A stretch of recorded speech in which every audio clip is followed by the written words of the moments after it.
Greetings! Welcome all you rollers to the next episode of the Nascent GM podcast. Well, video cast for now, and still working on getting the podcast bit up and going. So, hope someday that everybody looks back at these early videos and goes, wow, he did not know what he was doing, but he got better.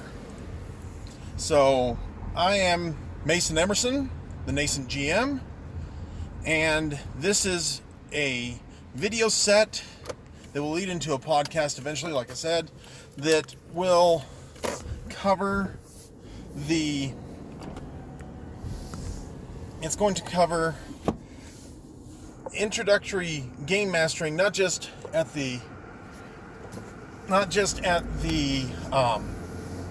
specific game level, like for Savage Worlds, which is my main go-to. That is my go-to. That is the one that I encourage all of you to get, employ, use, improve your own game mastering of it. It is the best game system out there that I have found for the way I like to game master and the stories I like to run. So that being said, I am giving you another From the Car broadcast, and I'm going to talk about just general game mastering and also give a report on the ongoing offline cafe work that's being done. So the offline cafe, if many of you don't know, is my initiative to help teenagers initially, but it might expand to include adults and everything like that. But the initial goal is to provide teenagers a safe space to experience and learn about role-playing games and to do something offline. So I am here to help you guys who are new to game mastering to learn how to game master better. Again, pardon the strings of the purple Muppet as it comes through the screen.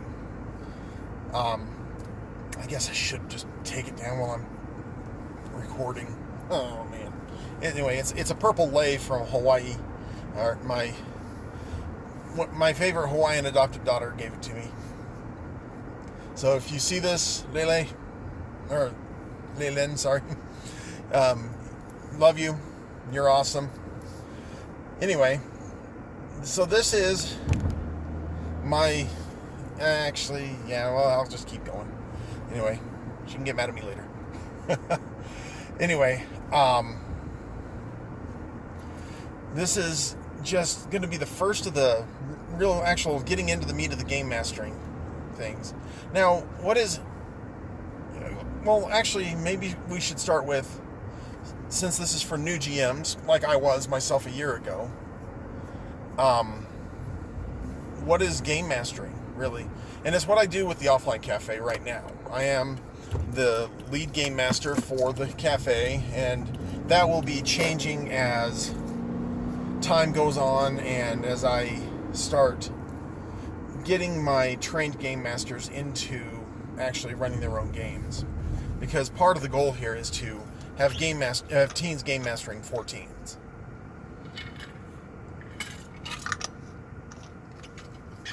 So the goal is that I will help teens to be able to get together. That's the first goal, get everybody together.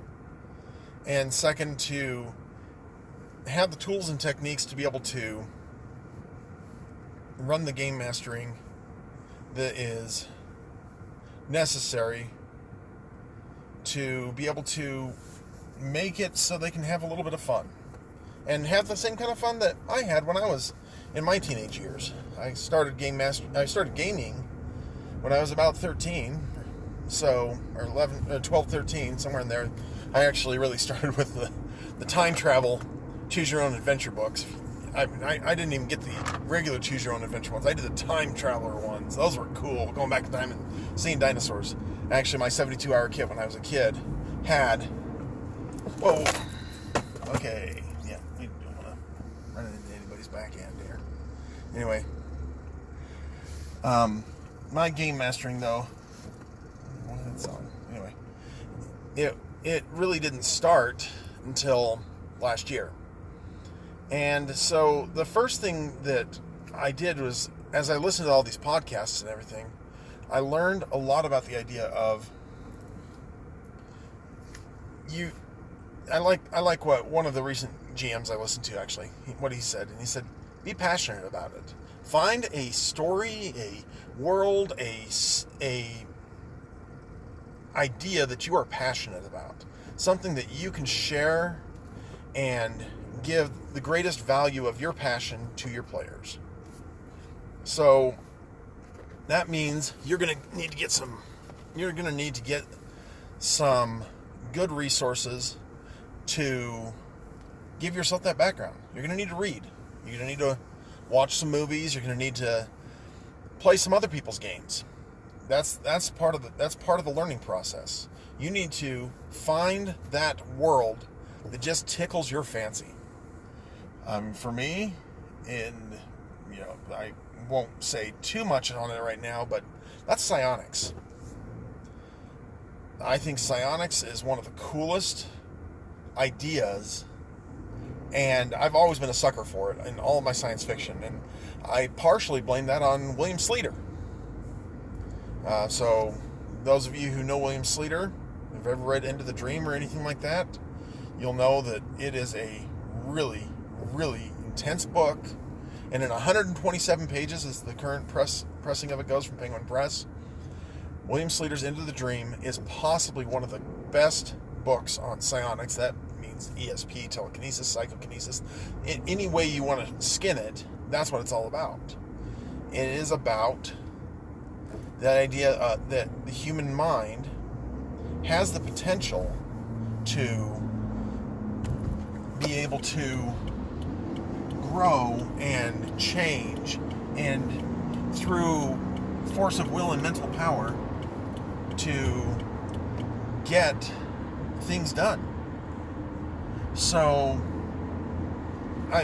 my librarian, I think, was the one who read it to me when I was in elementary school. And the part that stuck with me, I remember them going to like a carnival or an amusement park, and something really kind of big happened there. So what I did is I ended up actually losing track of the name of the novel for a long time. I remembered his other novels, Green Futures of Tycho, which deals with time travel. Oh boy, see a theme here? And then also dealing with another one that really was a mind screw was one called House of Stairs. And that was really that was a funky, weird book.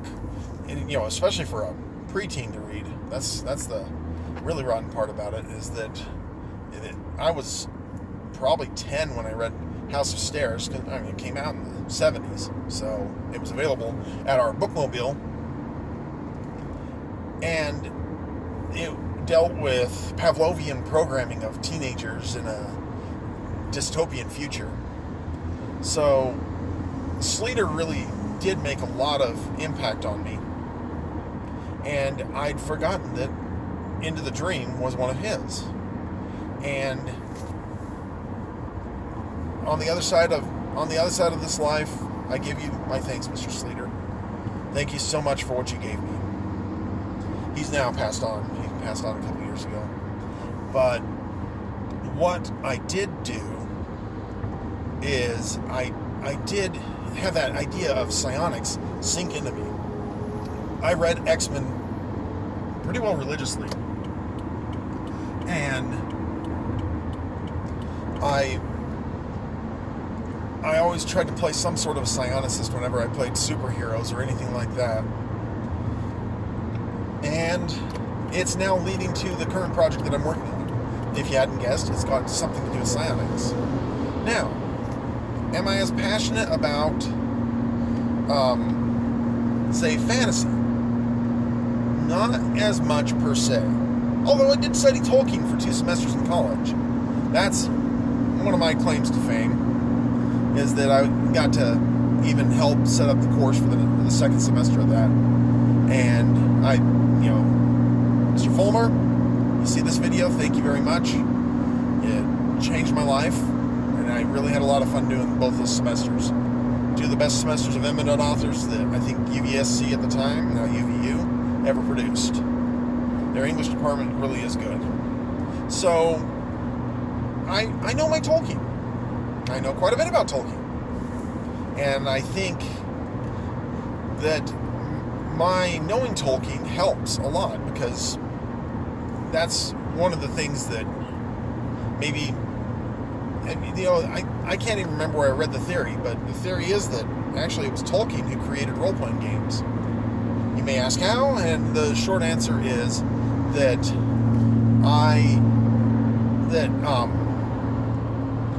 Tolkien was the one who was kind of one of the first people to do this idea of having appendices, or appendices, depending on who you ask, but having these appendices in the back of a book to be the drill down data of that universe, to give information beyond what was already presented in the story. So, in one of the appendices is a whole basic primer for in Return of the King, obviously, is where they all are all at. But there's a whole primer on the languages. And Tolkien, that's why part of the reason why he created Lord of the Rings is because of the languages that he had created, these fictitious languages. And so he made the languages into cultures, and cultures into the languages, and just kind of back and forth, and just created these beautiful things that made a world that was so engaging, so immersive to its readers, that there were people just scrambling to just try and find some way that they could further live in the world of Tolkien's Lord of the Rings. Personally, I think Lord of the Rings is great, but I think Of Toowoomba and the Fall of Gondolin is an even better one. So that's just my little side note there. But what I noticed is that it was that passion for Lord of the Rings, especially its resurgence in the mid to late 60s, and no, pipe weed is not marijuana, and that's what a lot of the people said at the time, that weed was weed. No, it's tobacco, and it's just Tolkien's way of being cute about it. So what ends up happening, though, is that people wanted it so bad that when Gary Gygax and Dave Arneson had this game Chainmail, there was a miniatures fantasy battle game that they started putting in. It wasn't just a medieval miniatures battle game. They put in wizards, they put in other pieces and rules that made it so it was a lot more fantastical, and it felt a lot more like Lord of the Rings. And so they started asking that question of, well, how could we make this more fun, feel like I get to be a part of Lord of the Rings? And that's when you get amazing things like their creation of Dungeons and Dragons. I mean, in D&D, I love and respect. It's the great granddaddy of all role-playing games, and it's the bar by which role-playing games are still judged today. I mean, you can say to somebody, I play role-playing games, and they'll say, what? And you can even further go and say, I play paper and dice role-playing games, as to differentiate us from the so-called the so-called role-playing games of the video game world. Mind you, I like my video games too. I still think Chrono Trigger was a great story. Chrono Cross was a fun one. The Final Fantasy series on the Nintendo, Super Nintendo, and PlayStation, yeah, they're great games, and I really have a deep spot in my heart for them. They've been a lot of fun, but there's still something to be said about sitting down with your friends, nothing but a sheet of paper in front of you that says, this is what my character can do, and finding ways of telling that group story together, of making that story greater and grander than what the confines and limitations of a electronic system are. So that's where Arneson and Gygax really got us going. And hit points are still a carryover from that miniatures wargaming set. That's fine. And for the purposes of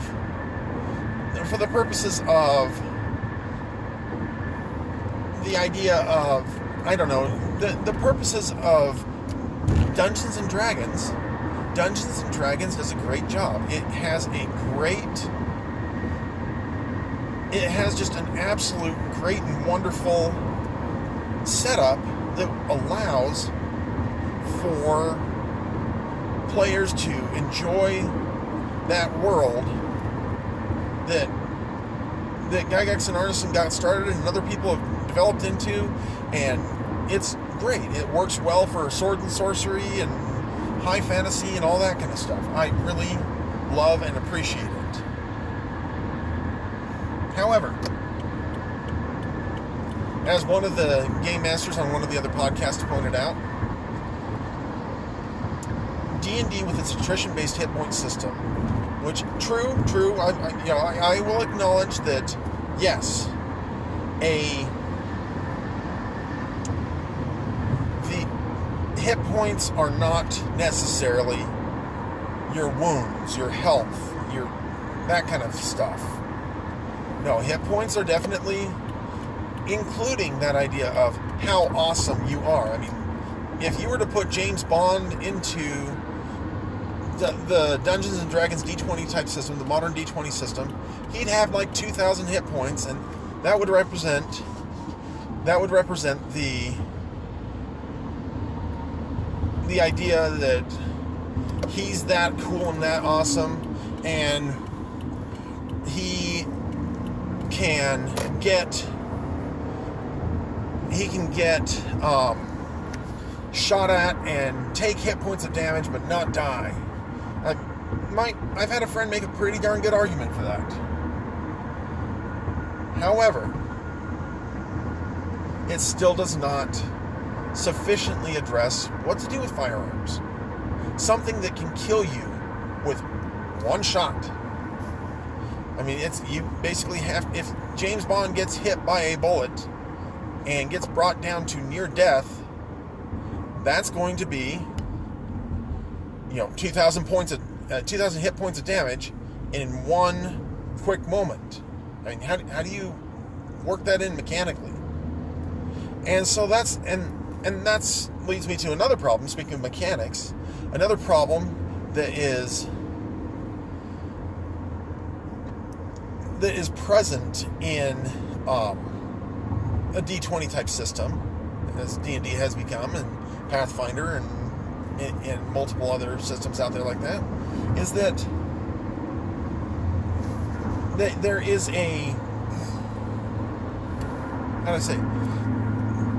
there is a tendency towards super specialization. I think that's the best way of putting it. Super specialization. Take a look at, and I know I promised more mindset stuff, but this is kind of where my meanderings have gone, but take a look at Fireball, Cone of Cold, and Lightning Bolt. Maybe there's 1 or 2 D8 difference in damage, but not much. Pretty much almost all of those attacks end up being like 8d8 damage. Yes, you can say, but one's cold and one's lightning and one's fire. Yes. However, mechanically, they're the same thing. And that's where I have to say, in both of these points are where I have to say, all hail Savage Worlds. Savage Worlds has a really cool way of dealing with this. And that is quite simply to be able to, well, let's look at each point as I've brought them up, the 2 major points. The first point is that when it comes to handling firearms, when it comes to handling getting wounded severely in a very short attack, and that is that everything in Savage Worlds, every single creature has 3 wounds. I've heard some GMs talking about the idea of adding in a surprise 4th wound to one of their big bads or something like that. But please, please, please, just let's keep with 3 wounds. So we got 3 wounds. That means your biggest, toughest, baddest black dragon, 3 wounds. That means your novice character, 3 wounds. And for each wound, you take a -1 penalty, cumulative, to the overall functionality of that character. And that's symbolic of the idea of, oh gee, I've just been shot by a bullet. I'm not going to be able to use my left arm as well as I was before because I just got shot through the shoulder with a bullet. So I'm going to have to make all my rolls at a -1. Oh, I've been shot in the side and I really took some damage. I'm starting to really hurt here. I'm starting to leak. So I'm going to be making all my rolls at a -2. That is, oh my gosh, I got shot in the shoulder and in the stomach and in the leg, and I'm barely making it through, but I'm going to make it through, darn it. So you got those at a -3. And so that's where you get this idea of, it's just where you get this overall idea of, and it's not a death spiral, as you know, some other games I guess have death spirals. I think I've seen some character sheets with death spirals and all that kind of stuff. But the idea is that it's a mechanic to represent the difficulty that comes from being punched by a fast-moving chunk of hard material, or lasers if you're playing space stuff. So that's where I really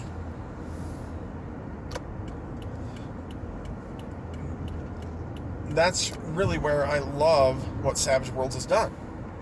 And add to that there is toughness. I mean, you say, what about the Black Dragon? The Black Dragon's got a toughness because of its vigor being a die 12 plus 8 or whatever, and because of the vigor being so high because of a natural armor that it has, like probably an armor of 12 or something like that. I mean, it is off the charts, practically, but it is proportionally so much tougher than the novice character. However, this leads to another great element of Savage Worlds. And this is one that I kind of didn't bring up, but it kind of dovetails in here, and that's narrative control up to the players. Players have a lot more narrative control, and it makes it a partnership with the game master. And that's the big part here, is that it is a partnership. It is a collaborative work with the game master. So that collaborative work leads to the idea of having a little item in Savage Worlds called the Benny. It's about that big. It's a token of some sort. Maybe it can be that big or whatever. Sometimes they are themed, like if you're playing Deadlands, darn good thematic item to have. You have like bullet shells being your bennies. And every player starts the game with 3 of them by playing their hindrances, by role-playing, by keeping everybody involved in the game, and by staying on top of things. Give them a Benny. So, I mean, I missed an opportunity last night to give a Benny to everybody who was actively participating and not give a Benny to my son who was reading Mad Magazine while he was waiting for his turn. And maybe that's my bad on the engagement part, so I'm going to start giving Bennies to people who are actively engaged for the first couple rounds of combat. So that's what the Benny is. It's kind of like a dog treat. Kind of, you work on Pavlovian responses here and developing the behavior you want to see at your table. But these bennies, they are very versatile and useful. No, they're not hit points. What they are is, first of all, if you want to try and make it through that toughness, you can use a Benny. Oh, there goes my phone a little bit. Anyway, you can use a Benny to re-roll a failed roll. On top of that, anytime your dice roll the greatest number, anytime a die that you are rolling rolls the greatest number it's capable of, then that means that you get that greatest number that you're capable of means that you get to re-roll that die and add the new number to the first total. So that's called an explosion.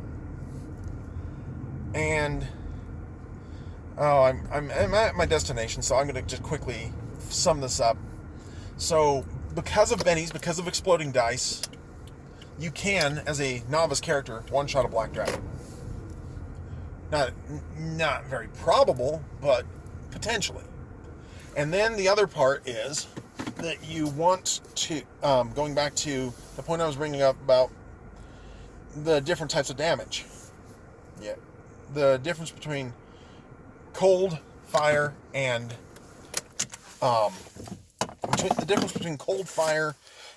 lightning is trappings.